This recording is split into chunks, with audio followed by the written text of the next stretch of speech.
Thank you for joining us. Now, exports have been growing much faster than the GDP in most countries, and according to some experts, their share on GDP is much larger now than it was about 30 years ago.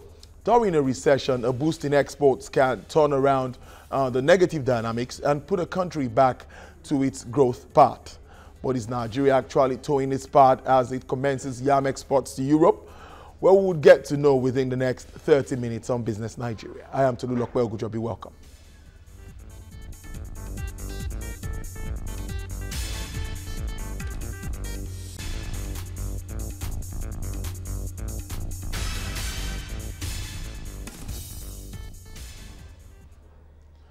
Now, talks of moving the economy away from years of overdependence on oil are steadily being realized. This was further demonstrated with the start of yam exports to Europe and the United States of America.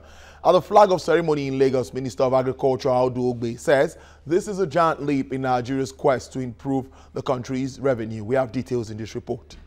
Yam is a preferred staple food in West Africa. It's consumed by a combined population of about 300 million people. According to Food and Agriculture Organization, Nigeria accounts for 61% of the total output of yams in the world, but the country is not among the world's yam exporting nations. The Minister of Agriculture says the government has decided to develop and promote the comparative and competitive advantages of Nigeria's yam production by exporting 70 metric tons. The quality, the chemical analysis, the certificate must be there. Because out in Europe, they are afraid of things coming in that may cause disease for them. Once they certify that you are meeting the standards, you're fine. And the challenges are here, finance. It's very hard to get a bank loan in this country. That's the point I'm making. You can't have an economy where for 30 years, interest rates have remained at nearly averagely 25%. You can't. And it is creating problems for us. Mechanization. That new plow has to be done quickly. Otherwise, in 4 or 5 years, you find you just can't find yams. It's not easy making a yam heap. It's a booster to our export program, Zero Oil Plan. The idea is that we should just earn foreign exchange from alternate sources, and this is one of them, just one of the many that is happening, and this is the future for Nigeria. The whole idea is to increase production and the productive capacity of Nigerians in all these sectors. Yam is one of them. So if the state government powers enough, you grow more, then we'll feed Nigeria and you still export. Another notable impact of this development is that the export markets will rebound and foreign exchange will also be generated. The Nigerian Ports Authority has prioritized the export of agri-produce. We have developed standard operations procedure whereby all our terminals have priority desks for exportation of agri-produce. We should expect priority consideration for the export of agri-produce. To the extent that there are any challenges, exporters should notify Nigerian Ports Authority and flag it for us, and we'll treat it accordingly with the terminal operators. Yam is our culture. It is, you add all the stories today. It is what we celebrate, it is what we exalt, it is fertilization of fertilized human beings. And the fact that we can export it, we are the #1 producer in the world, but we've never exported yam, at least not formally. Exporting it formally is a great move. It's a beginning. We have to get this to become an algorithm where we can actually master the technology of preserving our yam, but this is a good start. The minister adds that all agencies involved to ensure that the yams meets international standard will guarantee constant access to the foreign markets. Irede Ajala now joins me to talk more on this new path Nigeria is towing. He is the Senior Investment Advisor to the Honorable Minister of Agriculture and Rural Development. Thank you for your time. Thank you. Well, indeed, it's a giant feat, particularly talking about diversification of the Nigerian economy and this export of agricultural produce, particularly yam. But a lot has been said. Many say, are we going to still be self-sufficient? Talking about food security if we start exporting. What do you think of this? Absolutely. The topic on food security is a very important topic because every nation must be food secure. And currently the issue with Nigeria on yams in particular, we are the largest producers of yams in the world. We produce 60% of the volume. But do we use the 60% of all the yam we produce? there's still a lot of post-harvest loss in this. And what we're trying to do is create immediate markets for the yam. So it doesn't take away from the drive for food security, because what we're seeing is when people are motivated and interested to go into the business, then there'll be more production of yam. So you end up attaining both food security and you create economic diversification, an alternative source of dollars. Well, making people come really into it, that means it has to be more attractive, and that's where mechanization comes in. Absolutely. What are we doing about that? 2 days ago, we were with the Nigerian Council for Agricultural Mechanization in Ilorin, and we are actually developing for the first time a mechanized method. We've challenged them anyway, and it's nowhere in the world do we have this mechanized yam heapers. Now, the minister raised a valid point that most of the yam heapers in the villages are 60 years old and above, meaning that we're running out of young people to even heap the yams. So we must mechanize agriculture for it to be attractive to young people, and we must have localized technology that is relevant to the things we make. And so the ministry is doing its own part by actually trying to revolutionize and invite young people who may even have designs for technology that doesn't exist. This is separate from a full mechanized program which the ministry is also engaged in. But in all of this, even for youths to make this attractive and youths coming in and all of that, there are challenges. Yes. You know, particularly when it has to do with access to finance, capital, and all of that. Absolutely. Because if we say we want the youths to come up now to take up this, they need to make this more attractive. How do we address funding? Funding is a critical issue in Nigeria, and almost everyone takes a sigh when you mention funding and finance in every industry. And I think we must really, as people, take the conversation to the banks. The government is not responsible for all the banking institutions. It's even a reflection of the issues with credit that we have in this country, that an anchor borrower program was launched by the central bank. This was to actually lend directly to the smallholder farmers when we recognized that it was impossible for them to access from the regular banks. Also, the Bank of Agriculture has a new management team. For the first time, we have bankers in charge of the Bank of Agriculture. It's no longer a political position. And so the federal ministry is looking together with Finance and CBN to restructure the Bank of Agriculture to its rightful place, where it can actually be like a microfinance institution where people can deposit money and receive loans at rates that would actually enable them to go into business. That seems to be interesting. Now, I saw the packaging yesterday because I was there personally. Okay. I saw the packaging and all of that. There are lots of agencies involved in all of this. Absolutely. The customs, the NPA, Shippers Council, and all of that. Now, if you recall, we had issue of rejection. Absolutely. Of some of our produce at the time. I think beans in particular. Absolutely. What are we doing to make sure that doesn't happen in regards to yam? The rejection of beans was very unfortunate, and it really, really pained us. And what we've done since then is to set up an interministerial committee titled Zero Rejects. And that's why you see so much work now done between the port authorities, the customs, SON, NAFDAC, the Federal Ministry of Agriculture, Federal Ministry of Investment and Trade. All relevant stakeholders must be on the same page, because without quality controls and standardization, our products will continue to be rejected. Ghana exports yam that is Nigerian, but it is certified and so therefore traceable.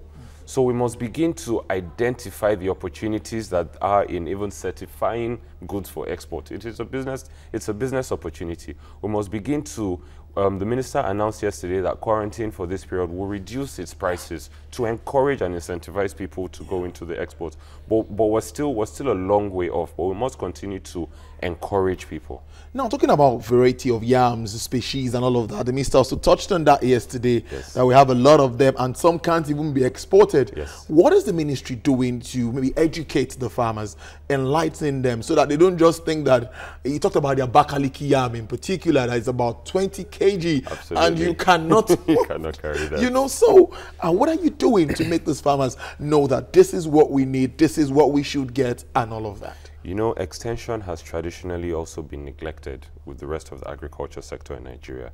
And what we've done is, using the NPower program, the social investment program from the presidency, we're recruiting 100,000 extension workers. What that means is you'll have 30 in every local government in this country.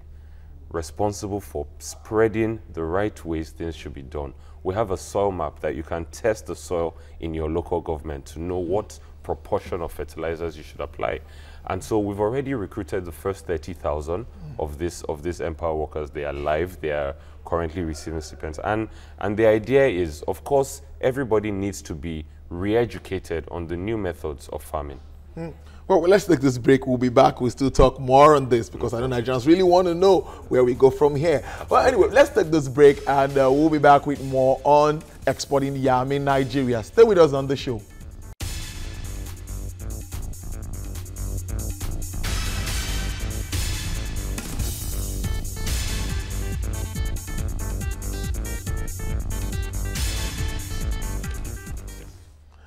All right, thank you for staying tuned. I still have Irede Ajala with me. He's a senior investment advisor to the Honorable Minister of Agriculture and Rural Development. That's Chief Audu Ogbe. And we've been speaking extensively on issues surrounding the export of yam from Nigeria to the United States and Europe and issues surrounding that indeed. Well, now back to let's talk about the off-takers now when this is moved, because many people believe that if this is moved abroad, I'm still going to come back to that security thing. But what about the off-takers? How are they reacting to this development? What are they saying? Well, again, we are trying to introduce a commodity that is not even in the market, Nigerian yam. So of course there's some intrigues, there's some curiosity. In fact, what we did was to do a pilot test run prior to the public launch yesterday to see what challenges there were. And when we got to the UK with the yam, for over 30 days, the yam was not allowed in country because they had never received that amount of Nigerian yam before. So we've ironed out with the private sector off-takers and exporters who were there yesterday at the launch to sort of go through the challenges. And now we're at a point where there's excellent demand for it, which is why it's a business case. The government did not force anyone to go into the business. They were already off-takers and people who sell African and Caribbean food abroad. And so they came here to say, look, we have a demand for this product. And the farmers have responded. What's the pricing like? Many people are saying, because I spoke to the CEO of the Nigerian Export Promotion Council yesterday, and he told me that if he's a farmer today, he would export the yam. Absolutely. So why do the man on the streets, how do I not get yam? How do I cook yam here? Would it be on the high side? No, you know, again, we must strike the right balance between incentivizing people to farm and the consumers who are feeling the pinch of high prices. For too long as a nation, we have been too comfortable just being consumers. And you find that the main thing we always complain about is the price of a finished product. We need to get involved in producing products if we want to see their prices reduce. We cannot continue to import $5 million a day rice, 1.3 billion a year milk, and think that our food prices will drop. And so the message really is, if this is a business and there's money to be made, go into the production of food. Eventually, the market will always even out. And you as a consumer will get lower prices for your food. What about storage facilities is also worrisome, because we need to store some of this. We also have challenges moving these things from the rural end to the urban end. How do we get across? How do we get this sorted out? Is it just going to be based on for the farmers to deal with, or is the ministry going to do anything one way or the other? Absolutely. So there's also a task force that was constituted by the acting president, and that task force reports to him on a weekly basis, really because of these high food prices. And the idea is to work with everybody, bring what you have to the table. So Federal Ministry of Transport is also working to have a proper railway system to evacuate goods from the ports. The entire country cannot continue to rely on tin can in its current capacity. It makes it difficult for businesses, agriculture aside. Even the favored oil and gas logistics people were having problems with it, which is why there's on air. So if we want to now move into diversification and export, we must refurbish our ports. Absolutely. And so the federal government is looking at ways where PPP is possible, of course, due to the resources, but also putting down its own money to make sure that the infrastructure is upgraded. So talking about the types of yam, we actually didn't Yes, get too yes. deep into that. Talking about the type of yams that could be exported, because I know some names were mentioned yesterday that can't even the pepper, the amura, ambashe, and all of that. Absolutely. Which can we move out? Which cannot be moved out? So the kush kush, for instance, which is the water yam, is extremely popular in South America. I didn't even know that. I'm in an investment world. And so you learn every day from the agricultural market and different countries' demands.